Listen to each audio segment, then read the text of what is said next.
چلے اسی تنخواہ میں سے جب بندہ بڑے بیٹے کی شادی کر کے بہو بیاہ کے لے آئے تو پھر بھی کام چلتا ہے، اور جب اس بیٹے کو اللہ بچے عطا کر دے تو اسی گھر میں، اسی آنگن میں، اسی چھت کے نیچے کام چلتا ہے۔ تو پھر تو مان جانا کہ چلانے والا تو نہیں، چلانے والا کوئی اور ہے۔ پھر تو مان جا کے چلانے والا کوئی تو اس وقت جب تنخواہ تیری لگی تھی تو کہتا تھا ابا ابھی میری شادی نہ کر، میں بیوی کو کیسے کھلاؤں گا؟ تو وہی شخص ہے جس کی چھت کے نیچے پھر 1.5 درجن پوتے بھی پل رہے اور گزارا ان کا بھی ہو رہا ہے۔ تو رزق کا ذمہ کس کا ہے؟ اللہ کا، اللہ کا ذمہ۔ اب ہمیں پتہ ہے پہلی بات تو پریشانی اس لیے اتار دینی چاہیے کہ ذمہ ہمارا ہے ہی نہیں۔ اب دوسری بات یہ کہ ذمہ داری کس کی ہے؟ اللہ حکیم بھی ہے اور علیم بھی ہے، حکیم بھی ہے اور جانتا بھی ہے اور اسے پتہ بھی ہے کہ دینا کس طرح ہے۔ اب ہم پتہ کیا کہتے ہیں؟ کہتے ہیں وہ جو بندہ پجاروں میں بیٹھا ہے وہاں اسے نہیں بیٹھنا چاہیے تھا، وہ میرا حق تھا۔ تجھے زیادہ پتہ ہے کہ اللہ کو؟ بول کے بتانا کس کو پتہ زیادہ ہے؟ کیوں جی؟ تو آپ اصل ٹینشن پتہ کب لگتی ہے؟ جب بندے کہتے ہیں نہیں وہ پجاروں میری تھی، میرا حق تھا۔ وہ جب گزرتی ہے نا پاس سے مہران کے تو مہران والا ٹینشن بڑی لیتا ہے، حالانکہ اللہ کو زیادہ پتہ ہے کہ وہ حق۔ ایک بات اپنے ذہن میں یاد رکھ لیں، رٹ لیں کہ جو میرے لیے بہتر تھا میرے رب نے مجھے دے دیا، تو بات ختم ہو گئی۔ بس وصل اچھا ہے نہ فراق اچھا ہے، یار جس حال میں رکھے وہی حال اچھا ہے۔ بس جو میرے حق میں بہتر تھا میرے رب نے مجھے، مسئلہ یہ ہے کہ تو اس پہ راضی ہونے کو تیار نہیں۔ حضرت علی کرم اللہ تعالیٰ وجہ الکریم نے میرے نبی پاک کی ایک حدیث بیان کی ہے، اور جناب علی جب یہ حدیث بیان کیا کرتے تھے تو حضرت مجاہد فرماتے ہیں یوں لگتا تھا کہ جیسے حضرت علی ہمیں ہر پریشانی سے نکال رہے ہیں۔ مولا علی شیر خدا رضی اللہ تعالیٰ عنہ فرماتے ہیں کہ مجھے میرے نبی پاک صلی اللہ علیہ وسلم نے ایک طریقہ دیا تھا ٹینشن فری ہونے کا۔ آپ فرماتے ہیں مجھے تو بڑا راس آیا ہے، تم بھی اگر کر لو گے تو تمہیں بھی فائدہ دے گا۔ کہا وہ کیا؟ حضرت علی کہنے لگے محبوب علیہ السلام نے فرمایا تھا لوگوں تم اللہ کے دیے ہوئے تھوڑے رزق پہ راضی ہو جاؤ، وہ تمہاری تھوڑی عبادت سے تم سے راضی ہو جایا کرے گا۔ بس تم 2 نفل بھی پڑھو گے تو اللہ راضی ہو جائے گا، تم 1 رکوع بھی سویرے اٹھ کے پڑھو گے تو وہ راضی ہو جائے گا، وہ تمہارے 313 درود شریف سے راضی ہو جائے گا، تم اس کے دیے ہوئے تھوڑے رزق سے راضی ہو جاؤ۔ ٹینشن اس لیے ہوتی ہے کہ ہم راضی نہیں جو اس نے ہمیں دیا ہے۔ وہ حل میں مزید کی جو دوڑ ہے نا، حل میں مزید کی، بے قدرہ کچھ قدر نہ جاتی، کیتی خوب تسلی ہو، دنیا دار پجاری زردے کتیاں دے گل ٹلی ہو، بک بک روشن اکھیاں تکیو ویکھ حویلی کلی ہو، تے کوچ نصیر اساں جد کیتی پہ جانی تھر تھلی ہو۔ تو یاد رکھیں یہ جو ہے نا مصیبت کے مال آ کیوں نہیں رہا، وہ سامنے والا پلاٹ میرے گھر کے سامنے ہے گھر کے سامنے، پر رجسٹری میرے نام کیوں نہیں؟ یہ مصیبت سانس نہیں لینے دیتی۔ موٹر سائیکل کھڑی کرتا ہے نا جب آ کے دکان سے روٹی کھانے آتا ہے، دفتر سے گھر آتا ہے، کاروبار سے آتا ہے، تو جہاں موٹر سائیکل کھڑی کرتا ہے وہ ٹینشن بڑی ہے کہ کبھی میری ہو جائے نا یہ والی جگہ، تو میں یہاں بھی بورڈ لگاؤں اپنے نام۔ اس نے مالی پریشانی پیدا کی۔ تو جس حال میں ہے، کیونکہ تو نے اپنا یہ حال خود نہیں بنایا، جس نے بنایا ہے وہ بڑا بہتر جانتا تھا کہ تو اسی حال میں اسے اچھا لگتا ہے۔ تو اسے اسی حال میں، ایک بزرگ تھے تو ان کی طبیعت بڑی علیل ہو گئی، بیمار ہو گئے، تو اللہ نے آزمائش دی تو کیڑے پڑ گئے وجود میں۔ ایک کیڑا یہاں سے کھا رہا تھا، اللہ والے بڑے راضی رہتے ہیں اس کی رضا پہ، تو کیڑا یہاں کھا رہا تھا تو نیچے گر گیا، تو بابا جی نے اٹھا کے پھر وہاں رکھ لیا، کہنے لگے جب اس نے تیری ڈیوٹی مجھے کھانے کی لگائی ہے تو میں اس بات پہ راضی ہوں، تو نیچے کیوں گرتا ہے؟ بٹ ٹھیک ہے کھا، جب اس نے تجھے ڈیوٹی جو تیری لگائی۔ سالبہ بن عبد الرحمن ایک صحابی تھے، سالبہ غالباً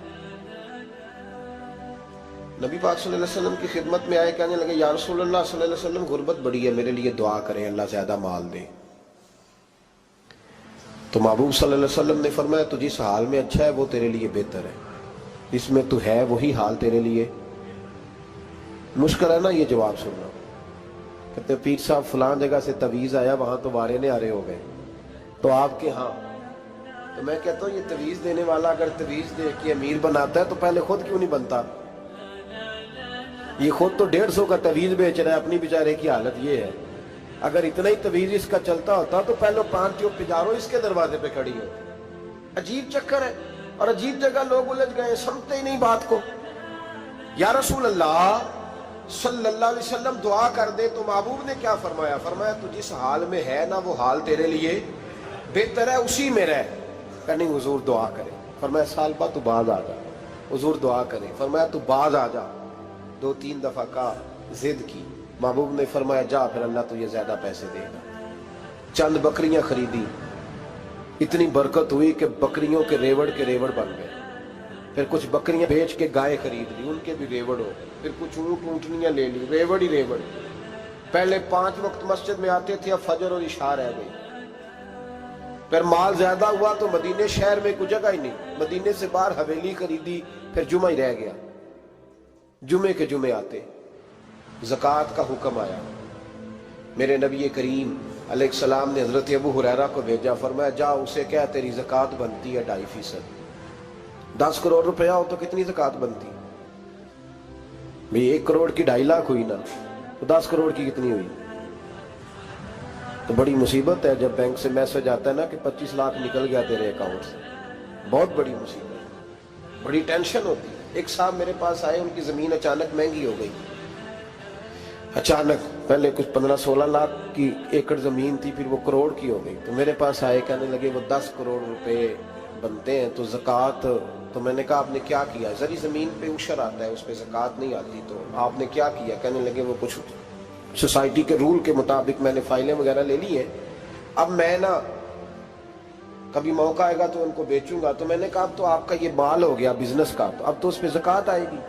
10 کروڑ پہ جب 25 لاکھ سنا تو کہنے لگے فوراً دینی پڑتی ہے کہ تھوڑی تھوڑی سے بھی کام چل جاتا ہے؟ تو میں ان کا چہرہ دیکھنے لگا، میں نے کہا نہیں وہ تو آپ کو پتہ ہے، ویسے حضرت عمر فرمایا کرتے تھے بانٹ کے نہ دو، کوشش کرو کسی ایک کو دو، چلو کسی کا تو کچھ بن جائے، تو ایک کو دینی چاہیے۔ کہنے لگے تو مطلب یہ ایسا ہی حکم ہے؟ میں نے کہا آپ کسی اور سے تحقیق کر لیں۔ اب یہ بھائی لیتے وقت نہیں تجھے ٹینشن ہوئی کہ 15 لاکھ کا کروڑ ہو گیا، تو اس وقت نہیں تو نے کہا کہ یا اللہ، تو یہ کیسی سوچ ہے مسلمان؟ کس طرح کا اس کا؟ ہمارے ہاں جب کسی آدمی پہ حالات خراب ہوتے ہیں نا، تو سب سے پہلے وہ اس طرح کرتا ہے کہ جو میں کہیں اللہ کے رستے میں دیتا ہوں پہلے اسے بند کروں۔ جس رستے تجھے آ رہا تھا پہلے تو نے وہ رستہ بلاک کیا۔ حضرت اسماء بنت ابی بکر صدیق کہتی ہیں میں حضور کو مسجد کے لیے، ادارے کے لیے، صحابہ صفہ کے لیے کچھ دے رہی تھی، تو میں نے گننا شروع کیا تو حضور مسکرانے لگے۔ حضور مسکراتے کیوں ہیں؟ تو فرمانے لگی، محبوب فرمانے لگے اسماء اللہ کے رستے میں گن گن کے نہ دیا کر، ورنہ وہ بھی تجھے گن گن کے دے گا، تو اس کے رستے میں بے حساب دے، وہ بھی تجھے بے حساب ہی عطا فرمائے گا۔ لیکن پہلے یہ والا پہلے دروازہ بند کرو، یہاں سے پیسے ختم ہو رہے ہیں، تو اس طرح کرنا بھائی۔ اس دفعہ سوٹ ذرا گرمیوں والے نہ خرید، لیکن جو تو اللہ کے رستے میں دے رہا ہے اسے دیتا رہے۔ لیکن ہم اپنا نقصان کرتے ہیں، زیادتی کرتے ہیں اپنے ساتھ۔ میں نے آپ کو پہلے بھی بتایا تھا پیار کی بولی ہے، پھر بولتا ہوں۔ ایک بڑے بڑے پیار والے دوست ہیں، ایک دفعہ مجھے کہنے لگے کہ آپ کئی دفعہ اعلان کرتے ہیں تو مجھے اچھا نہیں لگتا، اور آپ ادارہ بھی بہت زیادہ بننے والا ہے، بڑی چیزیں میں دیکھتا ہوں جو ہوں تو بڑا نظام اچھا ہو جائے، آپ دعا کریں اللہ مجھے پیسے دے تو میں بڑے سارے خرچ کروں گا اس کے رستے۔ تو میں نے کہا یا اللہ اسے 10 کروڑ دے، یہ 9.5 کروڑ تیرے رستے میں دے دے گا۔ تو چپ کر گیا، جس طرح آپ نہیں کر گئے سارے، چپ کر گیا وہ بھی۔ اس نے کہا جی نہیں جی انشاءاللہ کریں گے۔ تو میں کیا پلیا جی تے دعا پہ ہوں دیا، ابھی تو وہ آئیں گے تو تب دیکھی جائے گی، تو تو یہیں اڑ گیا ہے۔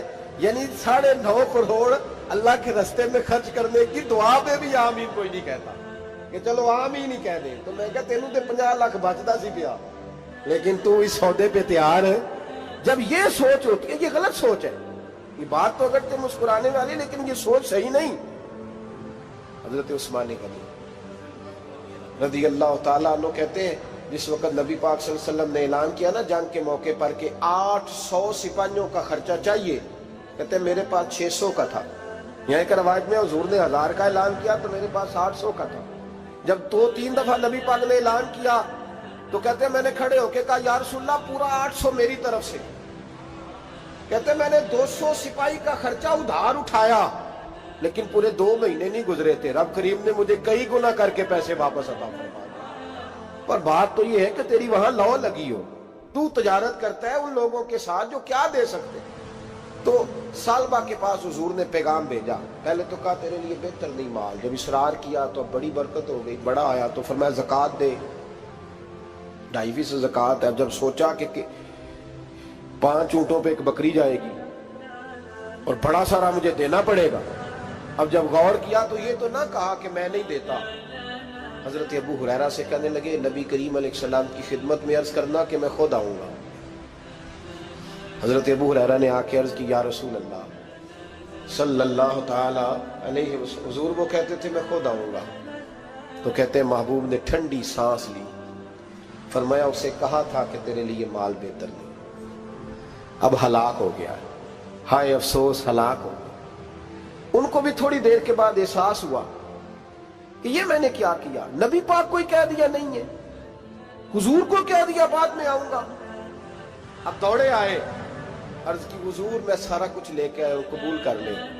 محبوب نے فرمایا گویا بلال حبشی کی خشک کھجور بھی قبول ہے، اور صہیب رومی ایک اٹی بان کی لائے تو وہ بھی قبول ہے، اور عمار بن یاسر اور مصعب بن عمیر اگر 2 دینار دے جائیں اور کوئی پرانا جوڑا کسی سپاہی کے لیے چھوڑ جائے تو وہ بھی قبول ہے، لیکن تو اپنا لاکھوں لے کے چلا جا، تیرا کوئی نہیں قبول، معاف کر دیں۔ فرمایا جا معاف کیا، پر پیسے لے کے نہ آنا۔ اگلے سال پھر آئے، بندے ہوئے ہاتھ ہیں، محبوبہ میں دولت کا کیا کروں گا، آگ لگانی ہے، قبول کر لیں۔ فرمایا تو لے جا، تیرا نہیں قبول، گرا جو ان کی نگاہ سے وہ سنبھل نہیں سکتا۔ حضور نے وصال ظاہری کیا تو جناب صدیق اکبر کے پاس آئے، لاکھوں کا مال، ابو بکر قبول کر لو، تو جناب صدیق اکبر کہنے لگے اس کا کر لو جس کا نبی نے نہیں کیا، چل جا کوئی نہیں چاہیے۔ حضرت عمر کے زمانے میں قحط پڑ گیا، بارشیں نہیں ہوتی، غلہ نہیں ملتا، حالات خراب ہے، مالی طور پہ بحران آ گیا، غربتیں، مجبوریاں، تکلیفیں، آ کے روئے، عمر میرا قبول کر لو، مجھے معافی تو مل گئی تھی نا۔ فرمایا معافی اپنی جگہ پہ، پر جس کا مصطفیٰ نے قبول نہیں کیا۔ بہت سارے لوگوں کو پتہ ہی نہیں کہ ان کا قبول ہی نہیں ہوا، اور وہ الجھے ہوئے، انہیں خبر ہی نہیں کہ اصل بات کیا ہے۔